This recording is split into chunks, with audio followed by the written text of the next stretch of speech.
Assalamualaikum warahmatullahi wabarakatuh. Pemirsa Butir Islam yang berbahagia dimanapun Anda berada, pada episode kali ini kami mengajak kita semua untuk menyimak sebuah petikan ceramah yang disampaikan oleh Al-Ustadz Dr. Firanda Andirja.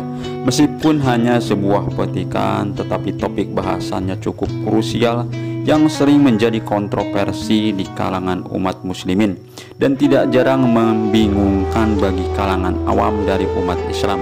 Untuk itu mari kita cermati lalu kita pahami isi dari ceramah ini. Mudah-mudahan kita bisa lebih mendekat dengan ilmu yang benar yang senantiasa membimbing dan memberi keyakinan kita dalam kehidupan beragama. Amin ya robbal alamin.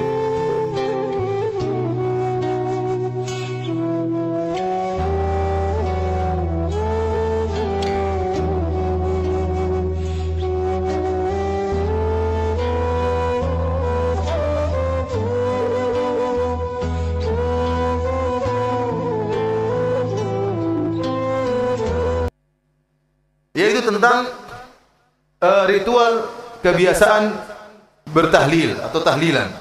Yang kita maksudkan di sini tahlilan bukanlah maksudnya adalah mengucapkan la ilaha illallah. Karena mengucapkan la ilaha illallah adalah perkara yang harus diucapkan oleh setiap muslim. Tidak boleh diingkari. Barang siapa mengingkari la ilaha illallah maka dia bukan orang Islam, dia orang kafir. Tapi yang kita maksudkan di sini adalah ritual acara kematian, walimahan kematian. Barang siapa yang sudah meninggal maka dibuatlah walimah hari ketiga, hari ke-7, hari ke-40, hari ke-100, hari ke-1000. Dan kemudian tahunan, tiap tahun, haul. Apakah hal ini dianjurkan dalam mazhab Syafi'i? Maka kita perlu meneliti ya. Kita perlu meneliti apakah benar dianjurkan oleh mazhab Syafi'i atau sebaliknya dilarang oleh mazhab Syafi'i. Para hadirin yang dirahmati oleh Allah Subhanahu wa taala, ternyata kalau kita perhatikan dalam kitab-kitab fikih dari mazhab Syafi'i, kita dapati hal ini dilarang. Atau dikatakan bid'ah yang mungkar, atau dikatakan makruh, atau dikatakan bid'ah yang tidak mustahab. Inilah lafal-lafal yang termaktub dalam buku-buku fikih dari mazhab Syafi'i.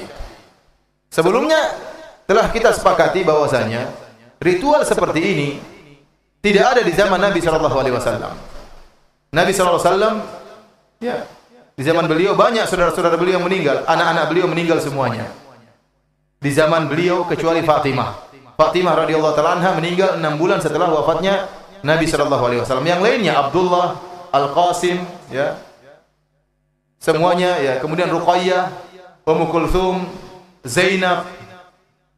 Ini putri-putri Nabi dan putra-putra Nabi semuanya meninggal sebelum Nabi sallallahu alaihi wasallam.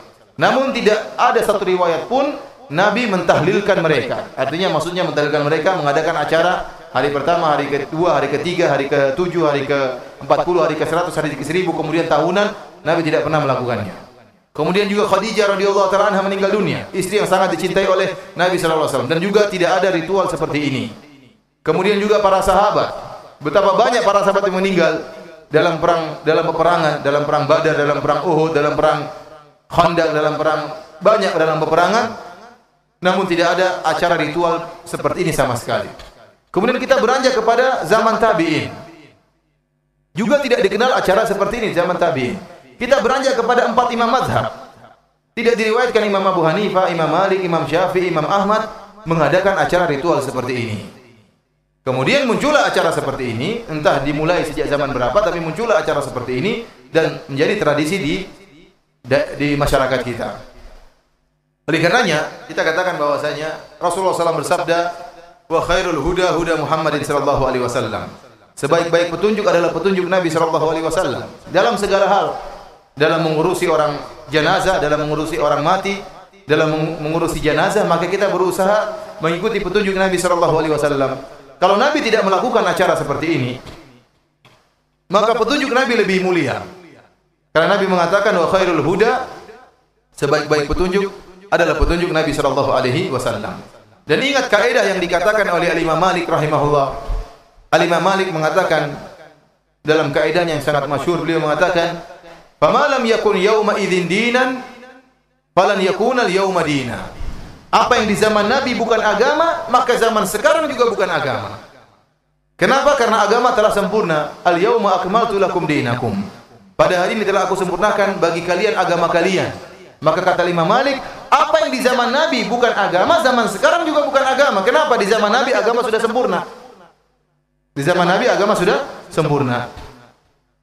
Kalau ternyata di zaman sekarang ada suatu perkara yang dianggap agama, ternyata di zaman Nabi bukan agama, berarti zaman Nabi dulu agamanya belum sempurna. Sehingga harus disempurnakan dengan ajaran baru yang muncul belakangan.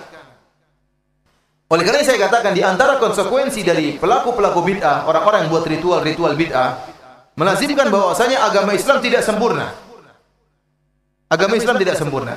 Kapan agama itu sempurna? Karena berarti ada agama yang tidak diketahui baru muncul belakangan. Berarti belum sempurna. Padahal Nabi telah menjelaskan semua perkara yang mendekatkan kepada surga telah aku jelaskan. Dan seluruh perkara yang menjauhkan dari neraka telah aku jelaskan. Agama telah sempurna. Tidak perlu ditambah-tambah lagi. Sudah sempurna. Dan kelaziman dari adanya bid'ah-bid'ah ritual-ritual agama yang baru melazimkan agama Islam tidak sempurna. Kapan sempurnanya agama tersebut? Sampai muncul pembuat bid'ah yang terakhir. Sampai muncul kreator yang terakhir, itulah baru agama sempurna. Muncul ahlul bid'ah yang baru belum sempurna juga karena masih ada muncul yang lain lagi. Terus kapan sempurna? Sampai muncul ahlul bid'ah yang terakhir, bukan nabi yang terakhir, tapi ahlul bid'ah yang apa? Yang terakhir, bikin kreasi terakhir baru agama apa? Sempurna. Ini kelaziman dari masalah bid'ah. Para hadirin rahmatillah subhanahu wa ta'ala, sebelum kita membahas tentang masalah ini, kita membahas tentang masalah adakah bid'ah hasanah dalam agama? Adakah bid'ah hasanah dalam agama? Para hadirin rahmatillah subhanahu wa ta'ala, dalil-dalil menunjukkan tidak ada bid'ah hasanah dalam agama. Rasulullah SAW mengatakan kullu bid'atin dhalalah. Seluruh bid'ah adalah sesat. Tanpa ada pengecualian. Wa kullu dhalalatin finnar, dan setiap kesesatan di neraka. Namun memang benar kita dapati kenyataannya ada pernyataan dari sebagian ulama, terutama ulama Syafi'iyah yang menyatakan adanya bid'ah hasanah. Seperti Al-Imam Syafi'i rahimahullah. Dinukil oleh Al-Imam Nawawi rahimahullah dalam Tahdhibul Asma' wal Lughat ya. Demikian juga dinukil dalam kitab-kitab yang lain seperti dalam Al-Hilyah ya dari Abu Nuaim ya. Di mana Imam Syafi'i rahimahullah menyatakan bahwasanya al-bid'ah bid'atan. Bid'ah ada dua. Ada bid'ah yang madhmumah, bid'ah yang tercela, dan ada bid'ah yang mamduhah, bid'ah yang terpuji. Adapun bid'ah yang terpuji adalah yang sesuai dengan Al-Qur'an dan Sunnah dan ijma' para ulama. Adapun bid'ah yang tercela adalah yang menyelisih Al-Qur'an dan Sunnah dan ijma' para ulama. Demikian juga kita dapati perkataan tentang pembagian bid'ah menjadi dua, bid'ah hasanah dan bid'ah sayyi'ah dari perkataan Al-Is bin Abdissalam dalam kitabnya Qawaidul Ahkam fi Masalihil Anam. Beliau menyebutkan juga bid'ah bukan cuma dua, ada 5. Ada bid'ah yang wajib, ada bid'ah yang sunnah, ada bid'ah yang mubah, ada yang bid'ah yang makruh, dan ada bid'ah yang haram. Dan ini juga diikuti oleh Imam Nawawi rahimahullahu taala. Bahwasanya bid'ah terbagi menjadi bukan cuma bid'ah dhalalah, tapi ada bid'ah yang macam-macamnya. Para hadirin rahmatillah subhanahu wa taala. Kenapa para ulama Syafi'iyah seperti tadi Imam Syafi'i, Al-Is bin Abdissalam, kemudian Al-Imam Nawawi rahimahullah bagi bid'ah lebih dari satu, bukan cuma bid'ah dhalalah. Sementara Nabi SAW mengatakan bid'ah cuma satu. Hal ini berangkat dari definisi bid'ah sendiri menurut mereka. Kebanyakan para ulama atau banyak ulama Syafi'i yang memandang namanya bid'ah adalah suatu perkara agama yang muncul setelah wafatnya Nabi SAW. Semua perkara agama yang muncul setelah wafatnya Nabi SAW dikatakan dengan apa? Bid'ah. Terlepas dia merupakan ritual ibadah yang baru, ataukah dia merupakan sarana dalam beribadah. Karena memang ada perkara-perkara agama yang muncul setelah wafatnya Nabi yang tidak ada di zaman Nabi. Contohnya, perkara-perkara agama tersebut contohnya apa? Contohnya mengumpulkan Al-Quran dalam satu mushaf. Di zaman Nabi tidak ada. Di zaman Nabi SAW mushaf tidak dikumpulkan.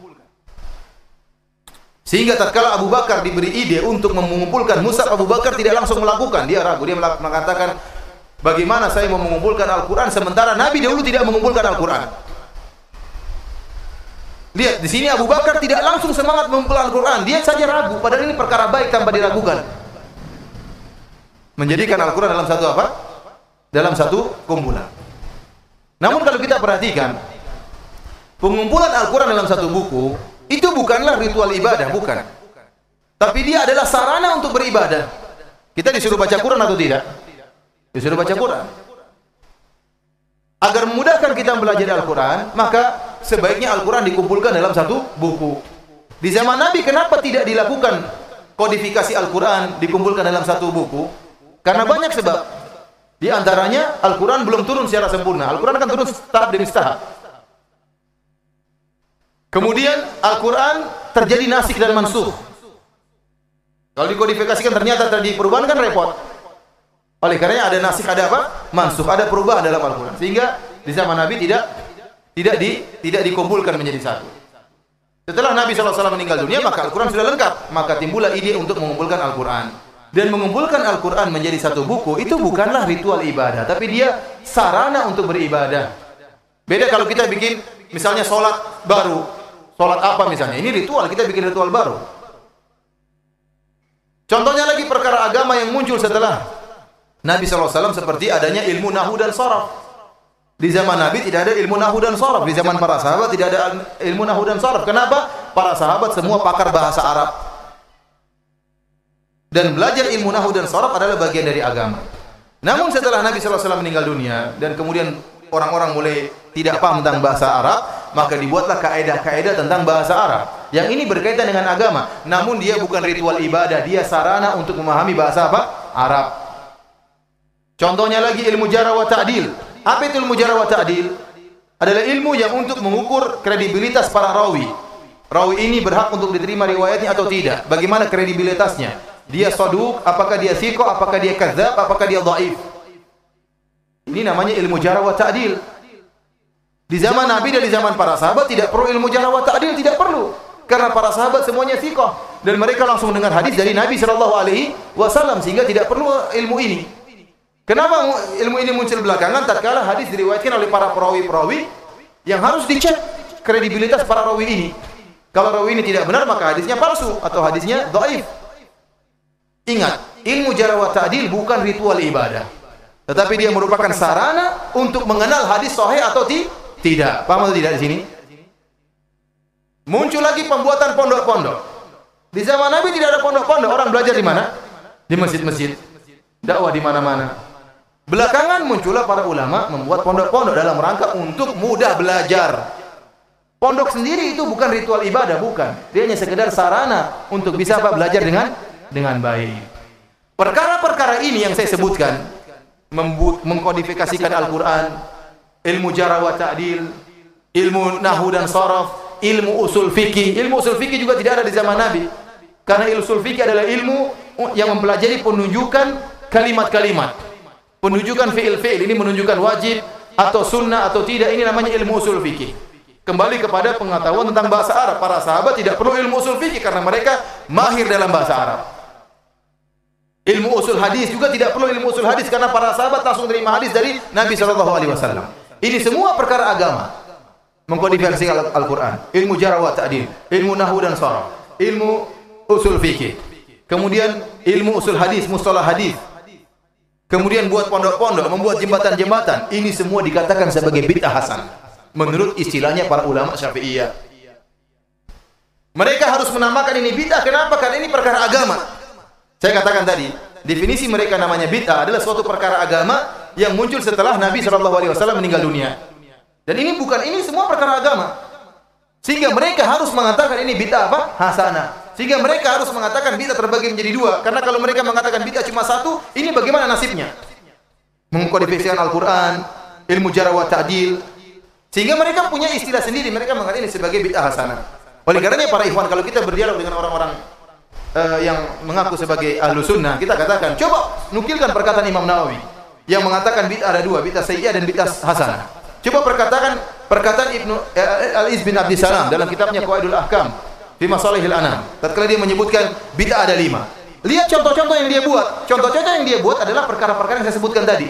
Bikin pondok, bikin jembatan, ilmu usul fikih, ilmu jarh wa ta'dil, mereka tidak menyebutkan ritual-ritual ibadah. Sementara kalau menurut istilah para ulama yang lain seperti Al-Syatibi, dan ini yang kita ikuti, bahwasanya dimaksud dengan bid'ah semuanya sesat adalah bid'ah yang berkaitan dengan ritual. Bukan yang berkaitan dengan apa? Sarana. Paham maksud saya? Oleh karena sebenarnya khilaf antara kita dengan istilahnya Imam Nawawi dengan istilahnya Al-Izz bin Abdissalam adalah khilaf yang sekedar lafal saja, bukan maknawi. Kenapa? Karena kita dan beliau sepakat ini semua perkara yang baik. Hanya saja kita menamakan dengan masalah mursalah, sementara ulama Syafi'iyah menamakan perkara-perkara tadi, ilmu jarh wa ta'dil, ilmu usul fikih dinamakan dengan bid'ah hasanah. Paham? Oleh karena jangan terpedaya tatkala mereka mengatakan ulama Syafi'iyah membagi bid'ah menjadi dua. Kita bilang kita sepakat dengan Anda. Tapi apa maksud mereka dengan bid'ah hasanah? Oleh karena para hadirin, kalau antum membaca perkataan Imam Nawawi dalam masalah bid'ah, beliau kencang. Contohnya beliau menyatakan bahwasanya salat raghaib, yaitu salat sunnah yang dikerjakan di malam Jumat pertama di bulan Rajab. Salat 6 rakaat antara maghrib dan isya. Beliau mengatakan bid'ah qabihah munkarah, adalah bid'ah yang buruk dan bid'ah yang mungkar. Apa salahnya salat raghaib? Cuma salat 6 rakaat antara maghrib dan isya. Kenapa diingkari oleh Imam Nawawi? Karena ini ritual. Karena ini apa? Adalah ritual. Kalau kita sama tanya mereka, kenapa diingkari? Coba, kenapa Imam Nawawi mengingkari? Mereka tidak akan bisa jawab. Karena ini apa salahnya seorang sholat antara maghrib dengan isya 6 rakaat? Apa salahnya? Enggak ada salahnya. Namun kenapa diingkari oleh Imam Nawawi? Karena ini merupakan ritual baru yang tidak ada di zaman Nabi sallallahu alaihi wasallam. Asalnya seorang boleh sholat antara maghrib dengan isya meskipun 100 rakaat. Asalnya boleh. Kita boleh sholat mutlak. Sholat mutlak boleh kita kerjakan kapan saja. Dari isya sampai subuh kita boleh sholat 1000 rakaat juga kalau mampu silakan. Dari maghrib sampai isya mau sholat 100 rakaat juga boleh, namanya sholat mutlak. Dari duhur sampai asar mau sholat 1000 rakaat silakan, namanya sholat mutlak. Tetapi kenapa tatkala Imam Nawawi mengingkari? Karena dikhususkan menjadi ritual khusus yang namanya sholat raghaib, yang ada pahalanya demikian dan demikian. Maka tatkala dikhususkan menjadi suatu ritual, diingkari oleh Imam Nawawi rahimahullah. Di antara bid'ah yang diingkari oleh Imam Nawawi juga adalah sholat nisfu Sya'ban. Malam nisfu Sya'ban adalah malam yang mulia, disebutkan dalam dalil yang sahih bahwasanya Allah Subhanahu wa taala turun ke langit dunia. Dan asalnya orang malam nisfu Sya'ban boleh salat terserah berapa rakaat, mau salat malam berapa rakaat. Namun dibuatlah ritual baru namanya salat nisfu Sya'ban yang rakaatnya jumlahnya 100. Tatkala timbul ritual baru seperti ini diingkari oleh Imam Nawawi rahimahullah. Kita tanya, kenapa Imam Nawawi, apa salahnya salat 100 rakaat? Kalau berdasarkan kaedahnya orang-orang yang tukang buat bid'ah. Kalau kita ingkari, kenapa kau bikin acara salat ini? Apa salahnya saya salat kok dilarang? Ya kenapa Imam Nawawi melarang salat raghaib? Tanya sama dia, kenapa dilarang? Apa salahnya salat raghaib? Apa salahnya salat malam nisfu Sya'ban 100 rakaat? Apa salahnya? Kenapa Imam Nawawi mengingkari? Demikian Imam Nawawi rahimahullah mengingkari tatkala orang-orang mengantar jenazah sambil baca Quran. Diingkari oleh Imam Nawawi. Kenapa? Karena tidak ada contohnya. Karena ritual, jadi ritual. Oleh karena saya katakan, yang kita katakan dengan bid'ah semuanya sesat adalah berkaitan dengan ritual. Tidak boleh ada ritual baru selama ritual tersebut tidak ada di zaman Nabi sallallahu alaihi wasallam. Adapun yang berkaitan dengan sarana beribadah seperti mikrofon, seperti buku-buku, ini bebas-bebas saja. Ini semua sarana seperti tadi, ilmu jarh wa ta'dil, misalnya televisi. Karena mereka sering mengatakan, kalau kalian mengatakan seluruh bid'ah adalah sesat, kalau gitu jangan dakwah lewat televisi. Ya ini gimana ya? Susah. Kalau gitu jangan naik pesawat katanya. Waduh, repot juga ini. Hanya enggak nyambung, kita mau debat sama orang seperti ini enggak nyambung. Tampilkanlah perkataan Imam Nawawi. Dan Imam Nawawi sering seperti ini. Antum lihat, antum bacalah seperti saya baru-baru baca ini buku-buku misalnya Kifayatul Akhyar. Imam Nawawi sering mengingkari pendapat sebagian ulama Syafi'iyah dengan mengatakan ini bid'ah tidak ada contohnya. Dalilnya dhaif, dalilnya tidak sahih. Oleh karena dimaksud dengan bid'ah hasanah oleh Al-Imam Nawawi rahimahullah dan Al-Izz bin Abdissalam adalah bukan masalah ritual beribadah, tetapi masalah sarana-sarana yang mengantarkan kepada kemudahan untuk beribadah. Seperti buat pondok, sebuah jembatan, kemudian seperti ilmu jarh wa ta'dil dan lain-lainnya. Para hadirin rahmati Allah Subhanahu wa taala. Dan para ulama Syafi'iyah membuat kaidah al-asl fil ibadah tawakkuf. Dan ini kaidah yang disebut oleh para ulama Syafi'iyah termasuk Ibnu Hajar rahimahullah. Asal dalam masalah ibadah adalah berhenti, tidak boleh orang bikin kreasi. sampai ada dalil yang menunjukkan itu ibadah. Ini maksudnya dalam ritual. Maksudnya apa dalam ibadah apa? Ritual. Tidak boleh seorang buat ritual kecuali ada dalilnya. Namun sama teman saudara-saudara kita yang suka buat bid'ah seakan-akan dibalik. Asalnya buat ibadah bebas sampai ada dalil yang melarangnya. Mereka balik. Makanya kalau kita mengatakan ini tidak boleh, kata mereka, mana dalilnya tidak boleh? Repot juga kalau seperti itu. Mereka balik. Padahal para ulama Syafi'i telah menyebutkan asal. Antum lihat imam nanti kita akan sebutkan bagaimana Al-Imam Syafi'i rahimahullah tatkala dia mengatakan semua amalan yang dikirim kepada mayat tidak sampai kecuali 3 perkara. Kenapa? Karena ada dalilnya. Seperti haji, umrah dan doa. Haji pun kata beliau, haji dan umrah hanya yang wajib, yang tidak wajib tidak boleh. Tidak boleh kita menghajikan sunnah buat ibu kita. Ibu kita sudah pernah haji, tidak boleh kita hajikan sunnah. Kenapa? Karena dalil-dalil yang datang hanyalah berkaitan dengan haji yang wajib. Artinya Imam Syafi'i berpegang teguh dengan apa? Dalil. Dia tidak bebas-bebas kemudian buat apa? Membuat ritual-ritual, tidak. Bahkan dalam masalah haji yang ijma ulama boleh seorang menghajikan orang lain, kata Imam Syafi'i. Ini ada khilaf. Tapi Imam Syafi'i berpendapat tidak boleh seorang menghajikan orang lain kecuali haji yang wajib. Kenapa? Karena dalil yang datang tentang yang wajib saja. Para hadirin rahmati oleh Allah Subhanahu wa taala, dari sini kita paham bahwasanya yang dimaksud dengan bid'ah hasanah oleh para ulama Syafi'iyah bukanlah membuat ritual-ritual ibadah sebebas-bebasnya. Tidak boleh. Tetapi maksud mereka adalah sarana-sarana yang bisa mengantarkan kepada ibadah dengan cara yang baik. Kalau kita balik kaidah, karena saya sebutin tadi, kaidah ulama Syafi'iyah, asal dalam berbuat ritual adalah tawakuf sampai ada dalil. Tidak boleh seorang berbuat ibadah kecuali ada dalilnya. Kalau nggak ada dalilnya berhenti. Ini dibalik oleh saudara-saudara kita, asal dalam beribadah boleh sampai ada dalil yang melarangnya. Ini ngaco seperti ini. Akhirnya timbul kreasi-kreasi yang aneh-aneh. Kreasi yang saya sering temukan, contohnya adalah kreasi solat 2 rakaat setelah sa'i. Ini dilakukan oleh sebagian jemaah Indonesia. Ya tahu namanya umrah. Umrah adalah tawaf.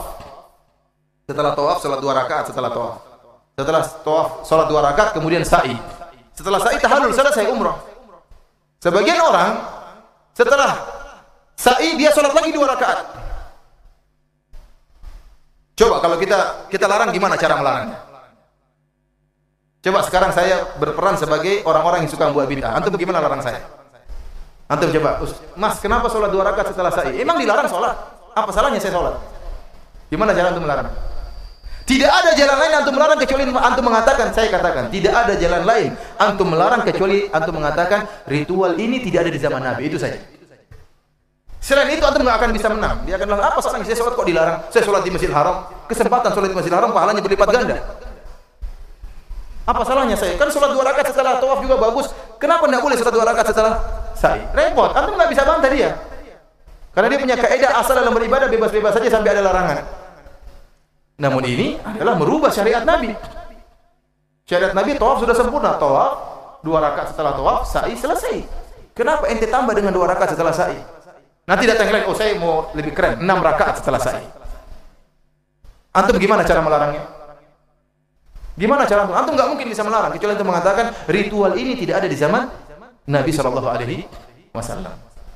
Itu saja.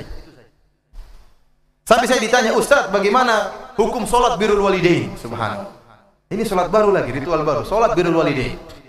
Saya bilang lama-lama nanti ada solat poligami. Karena orang buat ritual terus, namanya kreasi tidak akan pernah habis. Namanya kreasi tidak akan pernah habis. Oleh karenanya, Syekh Albani rahimahullah pernah memberi contoh, seandainya ada orang datang buat kreasi, solat berjamaah itu bagus, solat tahiyatul masjid itu juga bagus. Timbullah dia buat ide bagaimana kalau kita bikin ritual solat tahiyatul masjid berjamaah. Gimana cara antum melarang coba? Gimana cara melarang? Tidak ada cara lain kecuali antum mengatakan ini ritual tidak ada di zaman Nabi. Sebagian berkata Imam Malik, "Faman lam yakun yauma idzin dinan, falan yakuna yauma dinan." Apa yang di zaman Nabi bukan agama, maka zaman sekarang juga bukan agama. Karena kalau kita tidak membatasi ini, orang akan banyak dan bid'ah-bid'ah yang muncul itu gara-gara seperti ini. Makanya saya katakan, orang-orang yang suka melakukan bid'ah, mereka tidak akan bisa membantah Syiah. Tatkala Syiah bikin bid'ah, misalnya bid'ah hari Asyura dengan mukul-mulkan tubuh mereka sehingga berdarah. Kalau kita tanya, kenapa kalian melakukan demikian? Di zaman Nabi tidak ada jelas. Muncul setelah Husain meninggal dunia. Kenapa kalian bikin demikian? Untuk merasakan kepedihan yang dirasakan oleh Husain. Niatnya bagus atau tidak? Antum tidak mungkin bisa mengingkari kalau antum asalnya sama dengan mereka. Beribadah sebebas-bebasnya kecuali ada dalil yang melarang. Jadi mereka bikin bid'ah terserah mereka, tidak bisa antum melarang. Tapi tidak demikian para ulama. Para ulama mereka terikat dengan dalil. Mereka tidak membuat ritual-ritual kecuali ada dalilnya. Kecuali ada dalilnya. Dan kita lihat bahkan sebagian ulama Syafi'i yang misalnya membuat ada aturan-aturan dalam beribadah, mereka bersandar kepada hadis yang lemah. Ya. Artinya mereka bagaimanapun terkadang ada dalilnya. Artinya mereka bukan asal membuat ibadah tanpa ada dalil, meskipun terkadang dalilnya apa? Lemah. Contohnya seperti dalam kutub Syafi'iyah, mereka sebutkan disunahkan untuk berdoa setiap kali berwudu. Jadi setiap cuci tangan ada doanya, berkumur-kumur ada doanya, kemudian mengusap kepala ada doanya. Ternyata berdasarkan hadis yang lemah. Dibantah oleh Imam Nawawi, ini hadisnya lemah, ini bukan tidak disunahkan. Kenapa? Dalilnya lemah. Artinya mereka berusaha tetap membuat ritual, tetap aja ada dalilnya meskipun sahih ataupun lemah. Bukan bebas-bebas membuat apa? Ibadah. Dari sini para hadirin rahmatillah subhanahu wa taala, kita paham bahwasanya bid'ah semuanya sesat kalau maknanya ritual. Tetapi kalau maknanya perkara agama, maka sebagaimana perkataan ulama Syafi'iyah, ada perkara-perkara agama yang baru yang dia baik. Contohnya seperti tadi ilmu jarh wa ta'dil, mengkodifasikan Al-Qur'an, kemudian dan yang lain-lainnya. Yang menakjubkan para hadirin rahmatillah subhanahu wa taala, bagaimana kehati-hatian para sahabat. Lihat Abu Bakar radhiyallahu taala anhu. Tatkala diberikan ide kepada dia untuk mengumpulkan Al-Qur'an, dan ini jelas-jelas baik, Abu Bakar tidak langsung melakukan. Kenapa? Bagaimana saya melakukan, kata dia, bagaimana saya melakukan sesuatu yang tidak dilakukan oleh Nabi? Dia merasa berat. Padahal ini bukan ritual. Padahal ini hanya mengumpulkan suhuf, mengumpulkan apa? Lembaran-lembaran yang sudah ada. Abu Bakar tidak ada yang dilakukan kecuali lembaran-lembarannya sudah ada, cuma dikumpulkan saja. Untuk mengumpulkan saja Abu Bakar berhenti dulu, mikir lama. Padahal ini perkara yang jelas-jelas boleh. Tidak sebagian orang nekat bikin bid'ah. Artinya akhirnya timbul bermacam-macam ibadah yang aneh-aneh, ya, yang tidak dikenal di zaman Nabi sallallahu alaihi wasallam. Oleh karena kalau kita lihat para sahabat mereka mengingkari bid'ah. Contohnya Ibnu Umar. Dia menegur tatkala ada orang bersin gimana? Acing ya, tergantung orangnya. Acing ada acuh, ada macam-macam. Intinya dia atau dia setelah bersin dia mengatakan alhamdulillah wassalatu wassalamu ala Rasulillah. Bertahmid alhamdulillah kemudian bersolawat. Wassalatu wassalamu ala Rasulillah. Solawat bagus atau tidak? Bagus. Solawat boleh enggak setiap saat? Boleh. Namun tatkala dikhususkan jadi ritual solawat setelah bersin, ini jadi masalah. Ditegur oleh Ibnu Umar. Tidak demikian Nabi mengajarkan. Ditegur oleh Ibnu Umar. Ini menunjukkan bid'ah. Nabi mengajarkan cuma apa? Alhamdulillah. Kenapa ente tambah dengan solawat? Apakah ajaran Nabi kurang sempurna sehingga harus ditambah dengan apa? Solawat. Diingkari oleh Ibnu Umar. Dan ini dibahas oleh Ibnu Hajar al-Asqalani dalam Fathul Bari. Dia menyebutkan sebagaimana sebagian orang tatkala baca alhamdulillah, tatkala bersin dia alhamdulillah, kemudian dia menyempurnakan surat Al-Fatihah. Jadi Hashim, alhamdulillahirabbil alamin, arrahmanir rahim, maliki yaumiddin, iyyaka na'budu wa iyyaka nasta'in, ihdinas siratal mustaqim, siratal ladzina an'amta 'alaihim ghairil maghdubi 'alaihim waladdallin. Amin. Kalau antum larang, coba saya yang melakukan bid'ah. Gimana cara antum larang? Hei Firanda, kenapa ente baca Quran enggak boleh? Saya kan antum enggak bisa bantah anak. Kecuali antum mengatakan ini tidak ada di zaman Nabi, itu aja jawabannya. Oleh karena saya katakan, ritual yang tidak ada di zaman Nabi adalah bid'ah, itu jawaban yang paling inti dalam mengingkari bid'ah. Karena kalau antum tidak berpegang dengan itu, tidak ada yang bisa antum ingkari. Saya baca Al-Fatihah selesai, apa buruk? Al-Fatihah Masya Allah, surat yang sangat mulia, Ummul Kitab, induknya Al-Quran, Asy-Syifa, banyak sekali faedah dari Al-Fatihah. Kenapa kamu larang saya baca Al-Fatihah? Antum nggak bisa jawab. Kita bilang bagaimana kalau kamu lanjutkan lagi dengan Al-Baqarah? Kan bagus. Setelah bersin alhamdulillah rabbil alamin, alif lam mim dzalika, terus. Kalau begitu caranya ikhwan akan banyak bid'ah yang bermunculan. Kenapa diingkar oleh Ibnu Umar? Karena ini berkaitan dengan apa? Ritual. Paham? Asalnya orang baca Al-Fatihah kapan saja boleh, enggak jadi masalah. Asalnya orang bersolawat kapan saja boleh. Tetapi tatkala solawat dijadikan ritual, dipasangkan dengan doa setelah bersin, maka ini diingkari oleh Ibnu Umar. Demikian juga Ibnu Mas'ud radhiyallahu taala anhu, Abu Abdurrahman tatkala mengingkari orang-orang yang berzikir secara berjamaah. Ya. Dibimbing oleh seorang halilu mi'ah, bertahlilah 100 kali rame-rame. La ilaha illallah, la ilaha illallah, la ilaha, satu suara, paduan suara. Kemudian sabbihu mi'ah, bertasbih 100 kali. Subhanallah, subhanallah, subhanallah 100 kali. Ini juga diingkari oleh Ibnu Mas'ud radhiyallahu taala anhu. Kenapa? Karena ini ritual yang tidak pernah dikerjakan oleh Nabi sallallahu alaihi wasallam. Ritual cara seperti ini. Cara beribadah dengan dikomando, kemudian paduan suara, berzikir dengan paduan suara, ya, ini tidak pernah diajarkan oleh Nabi sallallahu alaihi wasallam, maka diingkari oleh Ibnu Mas'ud radhiyallahu taala anhu. Para hadirin rahmati oleh Subhanahu wa taala. Namun perlu saya ingatkan, setelah para ulama, ya, seperti membicarakan tentang bid'ah. Namun ada sebagian ulama, namanya ulama tidak maksum, ada sebagian ulama yang membolehkan sebagian bid'ah. Seperti bid'ah maulid. Bid'ah maulid Nabi sallallahu alaihi wasallam, ya. Ada sebagian ulama yang mengingkari bid'ah, membolehkan khusus maulid dia bolehkan. Namun bukan berarti tatkala dia membolehkan maulid, dia membolehkan bid'ah secara keseluruhan, tidak. Artinya kaidah dia tentang bid'ah tercela ada, namun dalam masalah maulid dia menganggap ini suatu kekhususan sehingga dibolehkan. Kenapa? Karena ada dalil-dalil yang menurut dia menunjukkan akan bolehnya maulid. Contoh ulama tersebut kalau tidak salah Ibnu Waddah punya buku, atau Abu Syamah, saya lupa, ada ulama yang punya buku tentang mengingkari bid'ah. Isinya pengingkaran terhadap bid'ah seluruhnya, namun maulid dia bolehkan. Contohnya seperti Ibnu Hajar Al-Haytami, dia juga membolehkan bid'ah maulid. Contohnya seperti Ibnu Hajar dan banyak ulama yang lain yang membolehkan maulid Nabi. Namun bukan berarti tatkala mereka membolehkan satu maulid berarti mereka membolehkan seluruh apa? Bid'ah. Kita mengatakan para ulama sekarang beristihad dalam hal ini, mereka beristihad dan mereka membolehkan maulid karena mereka memandang ada dalil-dalil yang membolehkan akan hal tersebut. Oleh karenanya saya sering sampaikan dalam pengajian-pengajian saya, selama acara maulid dilakukan sebagaimana yang dianjurkan oleh para ulama, ya, seperti membacakan sirah Nabi sallallahu alaihi wasallam, kemudian setelah itu memberi sumbangan kepada fakir miskin. Maka kalau acaranya cuma sampai sebatas ini, maka saya tidak bisa mengingkari karena saya katakan banyak ulama Syafi'i yang membolehkan.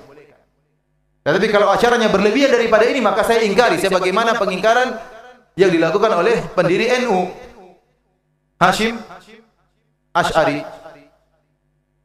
Hashim Asy'ari rahimahullah dalam kitabnya